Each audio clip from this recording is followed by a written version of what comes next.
पाहत आहात आपल्या हक्काचं चॅनल, आपली बातमी, आपलं चॅनल वन भारत. कल्याणमधील सुभाष मैदानात होऊ घातलेल्या इंडोर स्टेडियमला कल्याणकर नागरिक आणि क्रीडाप्रेमींचा विरोध कायम असून आज या ठिकाणी असलेल्या माजी केंद्रीय मंत्री माजी खासदार कपिल पाटील यांना या नागरिकांनी आणि खेळाडूंनी घेराव घालत विरोध दर्शवला.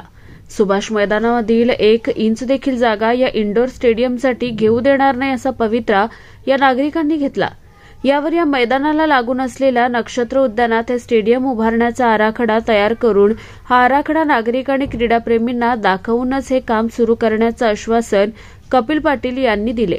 महापालिकेच्या शेजारी असलेले सुभाष मैदान याबाबतीत जनतेने व क्रीडाप्रेमींनी हे मैदान महापालिकेने कोणतेही टेंडर काढू नये व बांधकाम करू नये याकरिता आंदोलन केलं होतं.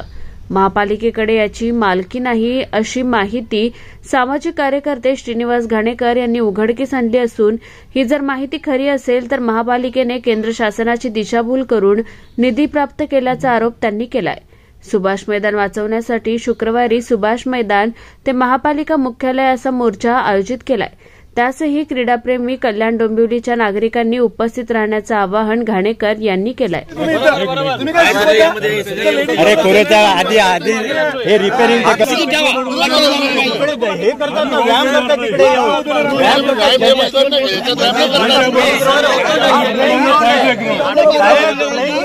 खेलो इंडिया ह्या योजनेतून देशाचे प्रधानमंत्री नरेंद्र मोदी यांच्या संकल्पनेतून ग्रामीण भागातल्या तळागाळातल्या देशातल्या प्रत्येक तरुणाला वेगवेगळ्या खेळाला प्रोत्साहन मिळण्यासाठी इंडोर स्टेडियम, क्रिकेटचं मैदान, व्हॉलीबॉलचं मैदान या सगळ्या सुविधा पुरवण्यासाठी खेलो इंडियाच्या माध्यमातून निधी दिला जातो. आपल्याला इकडे सुभाष मैदानामध्ये कल्याणला 7.5 कोटी रुपये याच्यासाठी मंजूर झालेले.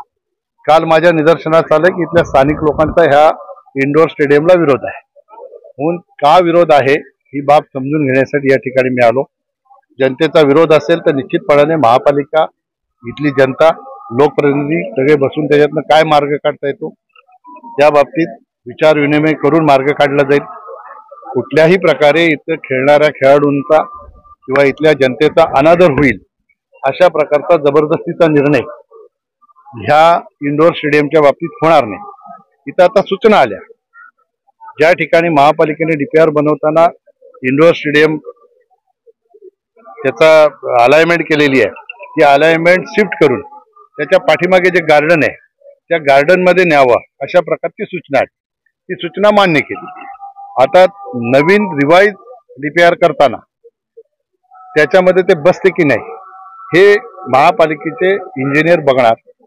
त्याच्यानंतर नवीन डीपीआर झाल्यानंतर आता जे लोक या ठिकाणी स्थानिक लोकांचा विरोध आहे त्या सगळ्यांच्या सोबत मी त्यावेळेला सगळ्यांच्या सोबत बसून पुन्हा एकदा चर्चा करून त्याच्यातनं मार्ग काढून कशा पद्धतीने पुढे जायचं हे त्यावेळेला त्याचा निर्णय केला जाणार. कबड्डीचं मैदान आणि खो खोचं मैदान हे पाठीमागे जे बाल्कनी आहे आपल्या या सगळ्या सहकाऱ्यांच्या सूचनेवरून त्यांनी अशी सूचना केली की बाल्कनी पाडा, बाल्कनीचा काही उपयोग नाही, त्या बाल्कनीच्या तिकडे कबड्डीचं मैदान आणि खो खोचं मैदान हे झालं पाहिजे. पार्किंगची व्यवस्था जी आहे ती स्किप करून डीपीआर चेंज करून इंडोर स्टेडियम मध्ये बॅडमिंटन कोर्ट आहे, व्हॉलीबॉल आहे. मी आता त्यांना सूचना केली की मॅटवरच्या कबड्डीचं कोर्ट ही त्या ठिकाणी बनवा, जिम आहे, चेंजिंग रूम आहे, वॉशरूम आहे, अशा सगळ्या प्रकारच्या सुविधा आहेत. आणि क्रिकेटच्या मैदानाचा रेडियस जो आहे त्या पूर्ण रेडियसला वॉकिंग ट्रॅक आहे, जॉगिंग ट्रॅक आहे. ते जॉगिंग ट्रॅकची सुविधा यामध्ये आहे. या सगळ्या गोष्टी नीटपणाने सगळ्यांना समजून सांगायची आवश्यकता आहे. आता मला इथं पोलीस भरतीतले काही तरुण भेटले. त्यांनी सांगितलं की आम्ही 120 मीटर कसं पळणार. आता 120 मीटर फक्त रुंदी लांबी अशी आहे मैदानाची, पण त्याचा गोल रेडियस मोजला तर तो 400 मीटर होणार. तो काही कमी होण्याचं कारणच नाही, पण लक्षात घेत नाही.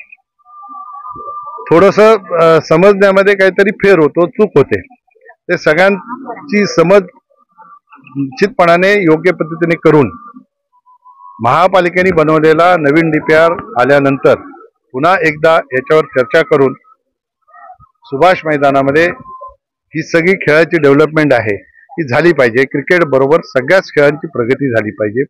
कल्याणमधल्या तरुणांना ह्या सगळ्या सुविधा मिळाल्या पाहिजे. कोणीतरी आपल्या कल्याणमधला वेगवेगळ्या खेळामध्ये एशियन गेममध्ये ऑलिम्पिकमध्ये पोचला पाहिजे. त्याच्यासाठी खऱ्या अर्थाने देशाच्या प्रधानमंत्र्यांनी ही खेलो इंडियाच्या माध्यमातून निर्माण केलेली व्यवस्था आहे.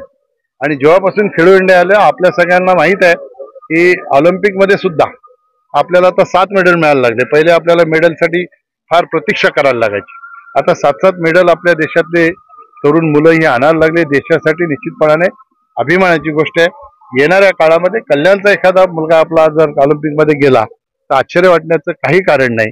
परंतु कुठल्याही इथल्या स्थानिक लोकांचा किंवा इथल्या लोकप्रतिनिधींचा त्यांच्या मताचा अनादर होईल असं कोणत्याही प्रकारचं जबरदस्तीचं काम होणार नाही. शेवटी समज झाला नाही तर प्रशासन त्या बाबतीतचा काय निर्णय करायचा तर त्यांची भूमिका आहे. मला असं वाटतं की जनतेच्या मताचा निर्णय त्यांनी करावा आणि जनतेनेही येणाऱ्या तरुण पिढीचा विचार करून त्यांच्या भविष्याचा विचार करून शेवटी आता स्पोर्ट्समध्येही अनेक नोकरीच्या संधी उपलब्ध झालेल्या आहेत आणि एखाद्याने करिअर करायचं ठरवलं तर त्याला त्या संधीचा फायदा निश्चितपणाने होऊ शकतो. म्हणून हे होणंही गरजेचं आहे. त्यांची भूमिका मैदान वाचलं पाहिजे. ही भूमिकाही त्यांची बरोबर आहे. मैदान वाचून आपल्याला हे सगळं करायचं आहे. या बाबतीतली भूमिका आम्ही घेतलेली आहे आणि महापालिकेला तशा प्रकारच्या सूचना दिलेल्या आहेत. माजी मंत्री कपिल पाटील साहेब यांच्या प्रयत्नानेच हे खेलो इंडिया स्कीम मधून इंडोर स्टेडियम इथे मंजूर झालं होतं. सेंट्रल गव्हर्नमेंटचं फंडिंग आहे. त्याच्यात कॉन्ट्रॅक्टर अपॉइंट केला होता आणि 30% ग्राउंड छोटा पोर्शन कॉर्नरचा जात होता. तिथे काम चालू केल्यानंतर नागरिकांनी अपोज केलेला आहे. आज कपिल पाटील साहेबांनी येऊन चर्चा केली आहे. मागे थोडी नक्षत्र गार्डनची जागा आहे तिथे शिफ्ट करावं असं त्यांची सगळ्यांची मागणी आहे. पण तिथे झाडं खूप अफेक्ट होत आहेत. एकदा कमिशनर मॅडमशी चर्चा करतो, प्लॅन रिवाईज करतो आणि काय फिजिबल होत असेल तर प्रयत्न करतो. त्यांची मागणी आहे की 400 मीटरचा ट्रॅक इथे त्यांना जॉगिंगसाठी प्रॅक्टिससाठी अवेलेबल व्हायला पाहिजे. तर आता ऑलमोस्ट 370 वगैरे मीटर मिळतोय तर तो 400 मीटर त्यांना अवेलेबल कसा होईल. कबड्डी ह्या इंडोर स्टेडियममध्ये कबड्डी गेम कसा अकोमोडेट करता येईल आणि ग्राउंड कमीत कमी कसं अफेक्ट होईल याचा प्रयत्न आम्ही करतो. एकदा प्लॅन परत सगळ्यांना दाखवू त्याच्यानंतरच काम चालू करू.